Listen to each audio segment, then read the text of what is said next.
Hola a todos, sean bienvenidos a este video. Mi nombre es Brittany Joan Hidalgo Saldarriaga y para mí es un placer explicarles estas cosas tan interesantes de anatomía. Bueno, yo estoy en representación de la ULIAM, la Universidad Laica Eloy Alfaro de Manabí, y estoy siguiendo la carrera de medicina. De hecho, estoy en el primer semestre paralelo C. Este trabajo es dirigido hacia la materia de anatomía sistemática, la cual es impartida por la doctora Amelia Arteaga.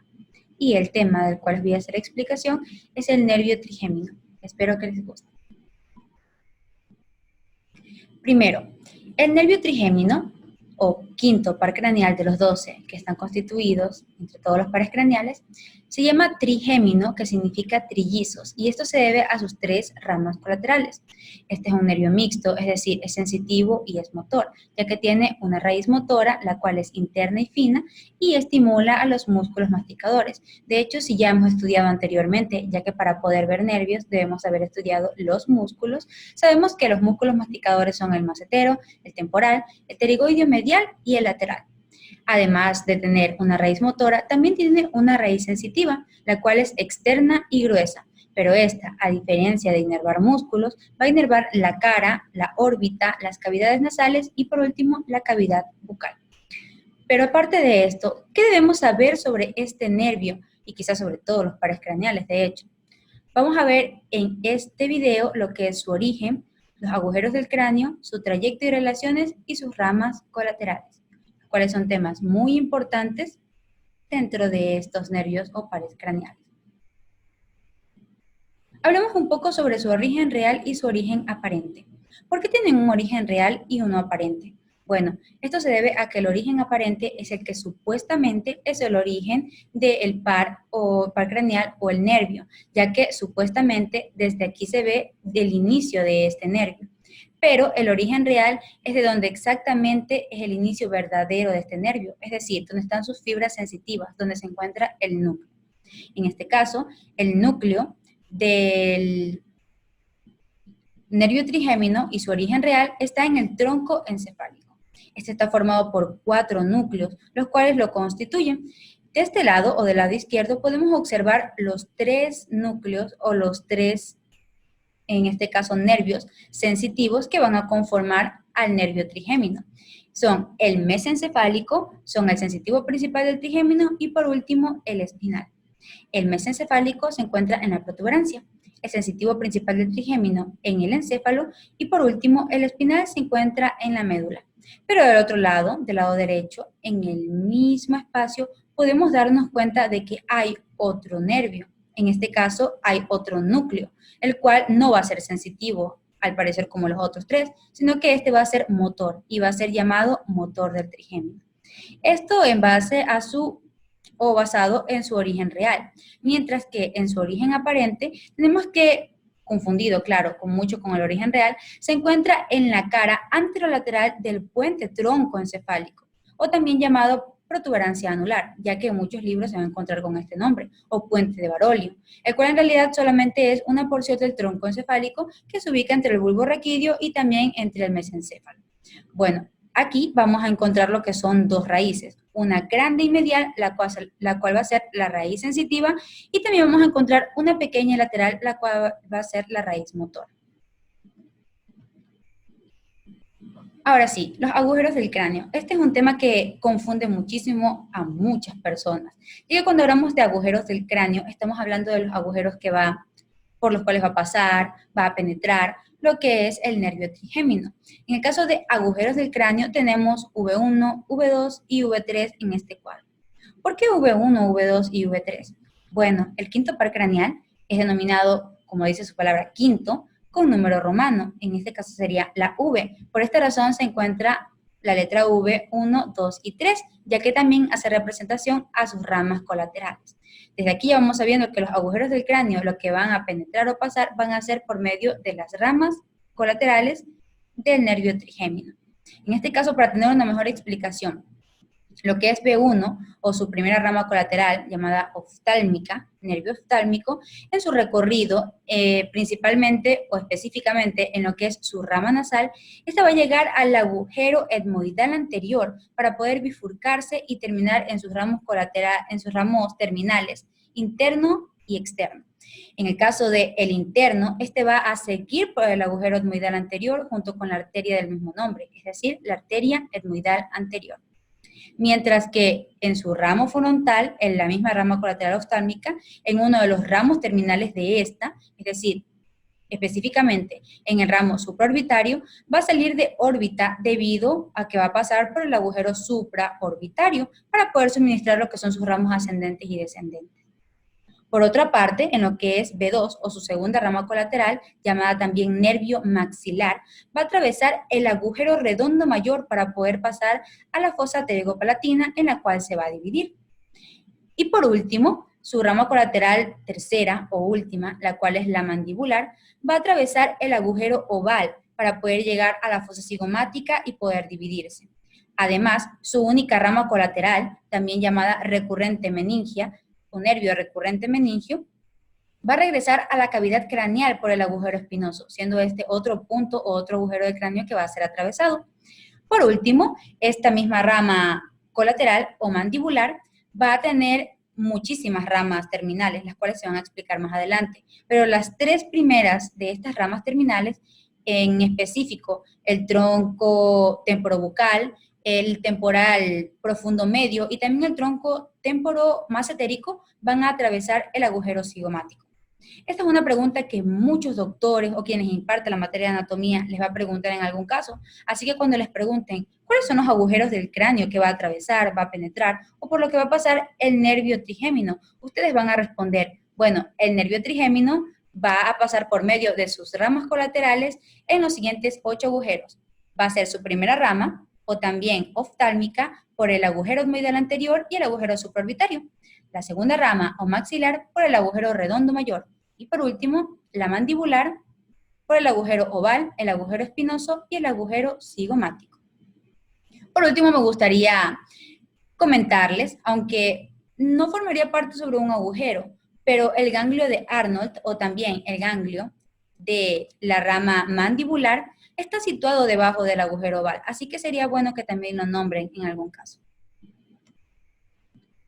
Como siguiente punto tenemos su trayecto y sus relaciones. Es importante saber en su trayecto y sus relaciones, principalmente, que estos van a ir desde la cara inferior de la protuberancia, es decir, sus dos ramas, y se van a dirigir juntas hacia el peñasco. Pero van a diferenciarse un poco debido a que la rama sensitiva del nervio trigémino va a estar aplanada gradualmente de lo que es medial a lateral y se va a desplegar hasta llegar al ganglio trigeminal en un abanico plexiforme. Y este abanico plexiforme es el gran conocido plexo triangular. Por otro lado, lo que es su raíz motora, la podemos encontrar aquí, que está inferior a lo que es la raíz sensitiva. Esta va a estar situada medialmente y anteriormente a la raíz sensitiva. Así que así de esta forma va a llegar a lo que es la cavidad trigeminal. Muy importante saber que en su trayecto primero es inferior al plexo triangular o el plexo plexiforme, que también es conocido como la raíz sensitiva cuando se despliega, y después de esta manera va a llegar a la parte medial del borde cóncavo del ganglio trigeminal. Por último, sus relaciones. Bueno, las raíces del nervio trigémino van a estar relacionadas con lo que son las meninges, pero es importante saber que estas van a variar muchísimo en el curso de su trayecto. Bueno, ahora sí, hemos llegado a la parte más interesante del video, sus ramas colaterales. Bueno, las nombré anteriormente, las ramas colaterales que van a representar en las que se va a distribuir el nervio trigémino van a ser el nervio oftálmico, el maxilar y el mandibular.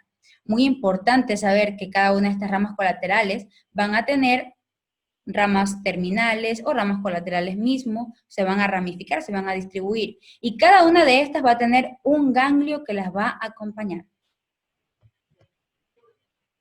Empecemos con el nervio oftálmico o la primera rama colateral de lo que es el nervio trigémino. Bueno, este va a ser sensitivo y van a ser en la porción anteromedial del ganglio trigeminal. Esta de aquí no solamente va a recorrer y a conducir la sensibilidad en la piel, sino también que va a ser en la región frontal, en el párpado superior, va a dar sensibilidad a las mucosas, a los senos frontales, a los tesmoidales, al globo ocular e incluso va a inervar la dura madre frontal y occipital. Este se va a dividir en 3 ramos colaterales, como lo podemos observar en la imagen. Va a ser el nervio nasociliar, el nervio frontal y el nervio lagrimal, de los cuales uno va a ser medial, que es el primero, como están en orden, el segundo, que es el frontal, va a ser medio, y por último, el lagrimal va a ser lateral. Empecemos con el nasociliar o el nasal. Este va a ser el más interno de los tres, el que se va a encontrar en la parte más interna. Este va a atravesar lo que es la fisura orbitaria superior, la hendidura esfenoidal, y también va a pasar por la parte interna de lo que es el anillo tendinoso del anillo de zinc, el anillo de zinc. Va a estar relacionada con la parte medial de la órbita y va a seguir hasta ella en lo que es el agujero etmoidal anterior, como lo dije anteriormente, en donde se va a bifurcar en su ramo interno y en su ramo externo. Sus ramas colaterales, porque también se va a dividir en ramos colaterales, van a ser 3 principales, las cuales son la raíz larga del ganglio nasociliar, que va a ser un filete largo y delgado, los nervios ciliares largos, que se van a juntar con un grupo de nervios ciliares que salen del ganglio oftálmico, y por último el filete esfenoetmoidal de Luschka, que este se va a introducir en lo que es el agujero etmoidal posterior o el orbitario interno y posterior, y va a terminar en lo que es la mucosa del seno esfenoidal. Al llegar al agujero etmoidal anterior, como lo dije, se va a bifurcar, no solamente va a dar origen a sus ramos colaterales, sino también a sus ramos terminales. Sus ramos terminales simplemente van a ser 2, que es la nasal externa y la nasal interna.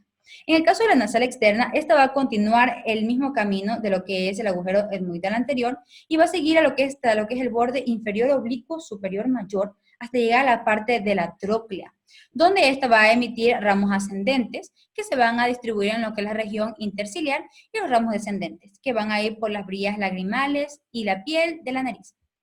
Por otro lado, está también la nasal interna. Esta se va a dividir en lo que es una ruta bastante común. Se va a ir por el agujero etmoidal anterior y va a estar acompañada por la arteria etmoidal anterior. Y va a llegar a lo que es la lámina cribosa.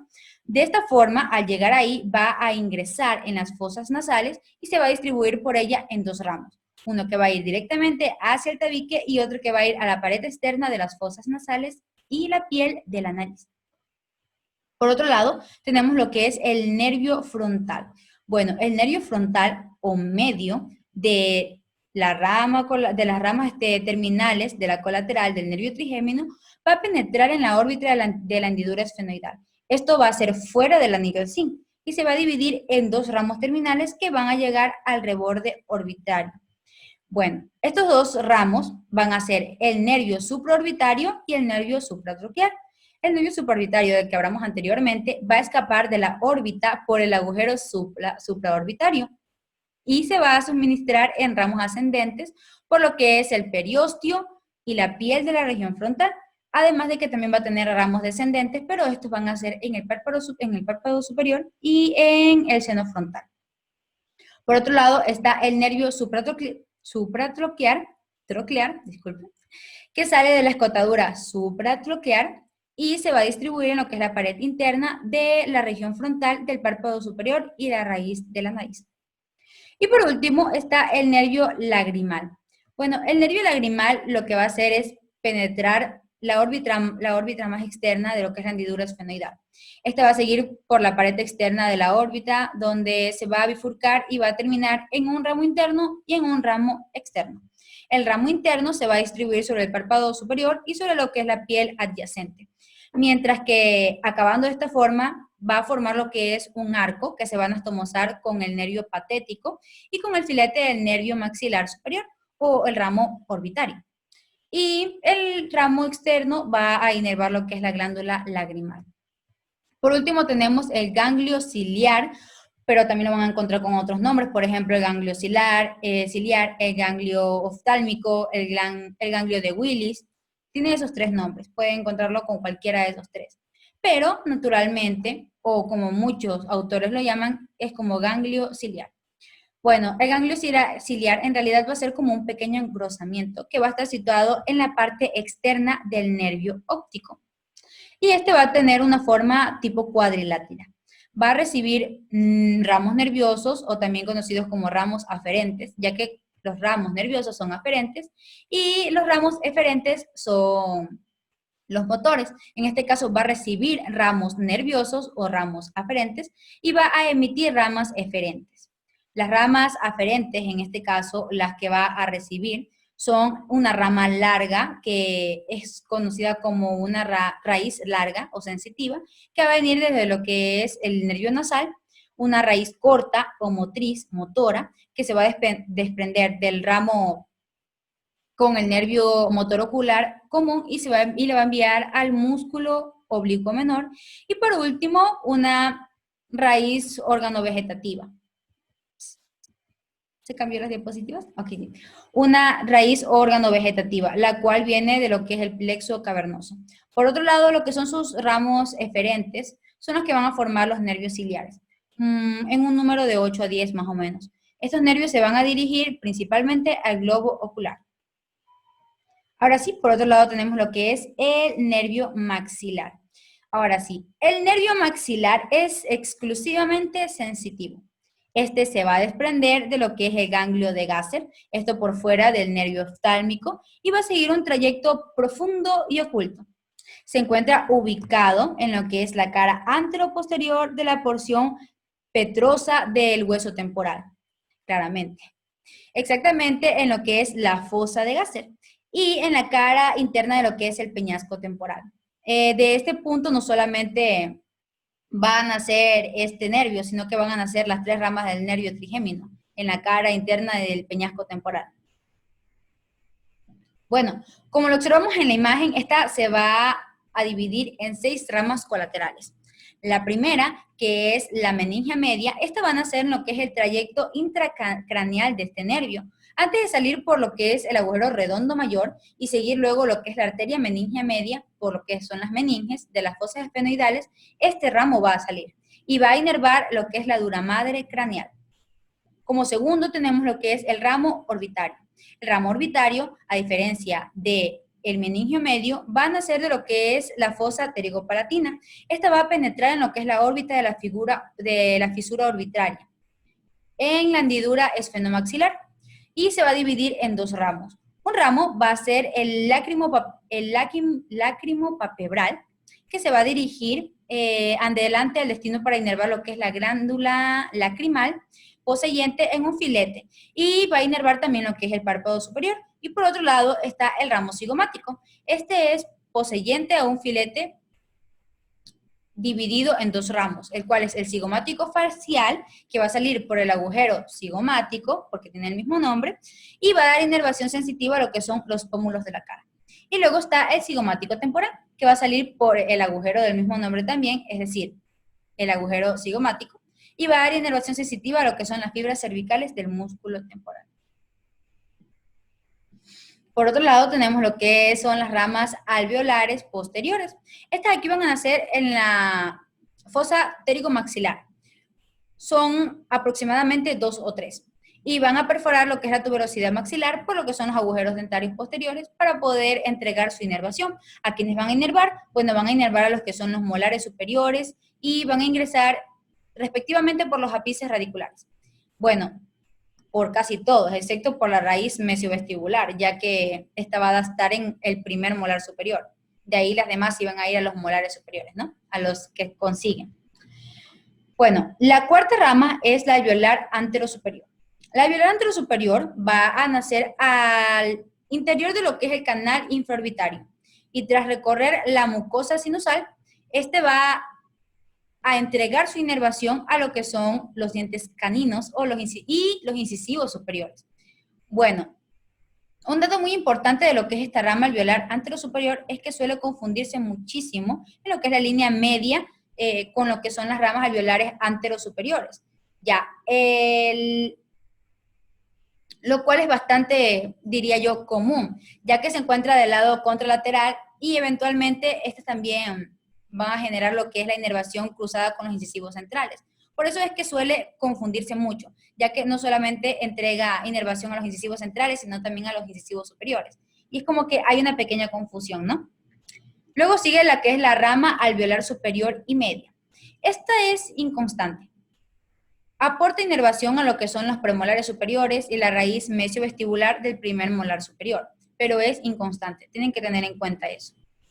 Bueno, por último tenemos lo que es el ganglio que él acompaña, que es el ganglio esfenopalatino, y este va a nacer a lo que es el nivel de la fosa térico-maxilar y se va a dividir en 7 ramos. Sí, exactamente. No están ubicados aquí, pero se va a dividir en 7 ramos más este ganglio esfenopalatino. Va a ser el nervio faríngeo de Vogt, el cual va a pasar por la hendidura esfenopalatina y se va a distribuir en las celdillas etmoidales, el nervio palatino anterior, el nervio palatino medio y el nervio palatino posterior. El nervio palatino anterior se va a dirigir a través de lo que es el vértice de la fosa pterigomaxilar y se va a introducir por el conducto palatino posterior y se va a distribuir en lo que es la mucosa palatina y también en lo que es el velo del paladar. ¿Pero de qué forma? Esto va a hacerlo mediante los molares y los premolares, ya que al dar la inervación de estos va a pasar por el velo del paladar. Y durante su trayecto por este conducto mismo, va a dar lo que es su rama, lo que es al nervio nasal posterior y al cornete y al mediato inferior. Luego tenemos el nervio palatino medio. Bueno, a diferencia del palatino anterior, este se va a introducir por los conductos palatinos accesorios para poder inervar la mucosa palatina del tercer molar superior y la mucosa de la mitad anterior del velo del paladar. El paladar normal, el paladar blando, la úvula y la campanilla. Luego tenemos el nervio palatino posterior, el último de los palatinos. Este se va a introducir por lo que son los conductos palatinos accesorios del conducto palatino accesorio también, pero este va a inervar solamente la mucosa de la mitad posterior del velo del paladar blando, de la úvula y de la campanilla, es decir, todo lo que faltó de lo que es el paladar, de lo que le faltó al palatino medio, ¿no? Luego tenemos lo que son los nervios esfenopalatino externo e interno, y estos son los dos últimos ramos del ganglio esfenopalatino. El nervio esfenopalatino externo se va a distribuir por lo que es la mucosa de los cornetes medio y superior, mientras que el esfenopalatino interno va a recorrer el tabique nasal y el hueso búmer, y esto lo va a hacer diagonalmente. Va a descender por lo que es el hueso búmer y se va a dirigir por el piso de las fosas nasales hasta ingresar al agujero nasopalatino, donde se va a anastomosar con el nervio esfenopalatino. Aparte de esto, su lado opuesto va a formar lo que es el nervio nasopalatino y va a inervar también lo que es la mucosa palatina de los incisivos y de los caninos superiores. Por último, tenemos el nervio mandibular, ya llegando al final de este video, lo cual me duele mucho, ya que me está gustando explicarlo. Bueno, el nervio mandibular va a ser sensitivo motor, es decir, va a dar sensibilidad y va a ayudar también motoramente. Este se va a situar en lo que es la fosa infratemporal y lateralmente a la fascia interpterigoidea y medialmente a lo que es el músculo pterigoideo lateral y a la fascia pterigotemporomandibular. Muy difícil, pero lo pude pronunciar. Bueno, durante su recorrido este va a dar 8 ramas, una rama colateral y 7 ramas terminales. Su rama colateral, bastante fácil, bastante pequeñita, va a ser el nervio recurrente meningio. Ya lo dije anteriormente, lo nombré por el agujero, espero que lo estén recordando mientras ven este video. Este va a regresar a la cavidad craneal por el agujero espinoso, junto a la arteria meningia media para poder inervar la dura madre craneal. Luego están sus ramas terminales. Bueno, en lo que son sus ramas terminales vamos a tener algunas de estas entre las principales que dije que pasaban por el agujero cigomático, son las 3 que se encuentran al principio, el tronco temporobucal, el nervio temporal profundo medio y el tronco temporomacetérico. Bueno, pero hablemos un poco de cada una de estas, ¿no? El tronco temporobucal va a encontrarse por donde sale el nervio temporal más o menos, el profundo anterior, y va a atravesar el agujero cigomático. ¿Pero por qué lo va a atravesar? Este lo va a atravesar para poder inervar el fascículo anterior del músculo temporal, porque va a inervar este. Y lo que es el nervio bucal, bueno, este va a pasar por lo que son los dos fascículos del pterigoideo externo para poder dirigirse al músculo bucinador. Es decir, va a pasar por los fascículos, pero para dirigirse directamente al bucinador. Va a atravesar el músculo bucinador y va a inervar la mucosa del carrillo y la encía y el surco vestibular de los molares y la segunda premolar inferior. Por otro lado, el nervio temporal profundo medio va a atravesar el agujero cigomático también, pero esto va a ser para inervar el fascículo medio del músculo temporal. Y el tronco temporomasentérico, que también va desde donde sale el nervio temporal profundo posterior, a diferencia del tronco temporobucal, que es el profundo anterior, va a atravesar el agujero cigomático también para poder inervar el fascículo posterior del músculo temporal y también el nervio masentérico para poder atravesar la escotadura sigmoidea de la mandíbula para poder inervar el músculo masentero. Seguimos con sus ramas terminales, las cuales son el nervio alveolar inferior. Bueno, este nervio alveolar inferior se va a dirigir a lo que es la cara interna de la rama mandibular. ¿Dónde se encuentra la rama mandibular? Esta va a estar en el espacio pterigomandibular, ¿no? Y va a atravesar lo que es el foramen mandibular para poder ingresar al canal mandibular y dar inervación a lo que son los molares y los premolares inferiores. Esto va a ser a la altura del premolar inferior y se va a dividir en dos ramas. Una interna, que va a ser la incisiva y va a estar destinada, como le dice su nombre, a los incisivos y al canino inferior. Y va a estar otra externa, que es la mentoniana, y esta va a salir del canal mandibular a través del foramen mentoniano para dirigirse a las partes blandas del mentón, el labio inferior, la encía y el surco vestibular de los incisivos del canino y la primer premolar inferior. Luego tenemos el nervio lingual, el conocido nervio lingual. Este va a ingresar por lo que es el nervio dentario inferior en el espacio pterigomandibular para luego hacerse bastante superficial a lo que es la altura del tercer molar inferior. Recordemos eso, va a ingresar con el nervio dentario inferior al espacio pterigomandibular, pero después se va a hacer muy superficial a lo que es la altura de la tercera molar inferior, para después ingresar a la celdilla sublingual y va a inervar lo que es la mucosa sublingual, las glándulas sublinguales y la submandibular. Además de que también lo va a hacer con lo que es toda la encía lingual, en lo que son las piezas dentarias inferiores. Y por último va a ingresar a lo que es la lengua y va a inervar lo que es la mucosa de los 2/3 inferiores o anteriores de lo que es la lengua, ¿no? Y de esta forma, al llegar a este punto, se va a unir con lo que es la rama cuerda del tímpano, lo cual le va a dar sensibilidad gustativa a los 2/3 anteriores de la lengua. Recordar que esta es rama del nervio facial. La cuerda del tímpano es una rama del nervio facial o del séptimo par craneal. Luego tenemos el nervio aurículo temporal. Bueno, lo que es el nervio aurículo temporal nace de dos raíces. Va a ser una superior y una inferior. Bueno, estas raíces van a formar lo que es un ojal nervioso, que va a ser el ojal de Jubará, que va a atravesar lo que es la arteria meningea media, y luego se va a unir para poder formar un solo nervio. Luego de que están dos, se une para formar un solo nervio. Pero este nervio solamente se une para poder inervar la ATM. Si han visto articulaciones, claro que saben que es la ATM, es la articulación temporomandibular. Espero que lo hayan sabido antes de que lo haya dicho yo.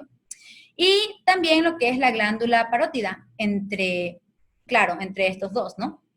Luego de esto, o luego de hacerse superficial, va a inervar a lo que es la piel y lo que recubre lo que es el conducto auditivo externo, el cuero cabelludo y también parte de lo que es la región temporal, ¿no?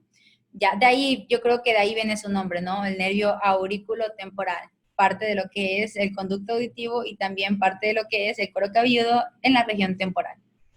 Bueno, también tenemos, por último, el tronco común, sin olvidarnos del ganglio, claro. El tronco común, que de donde va a salir, va a dar, simplemente va a dar lo que es inervación a los músculos pterygoide interno, el diastafilino externo y también el músculo de martillo.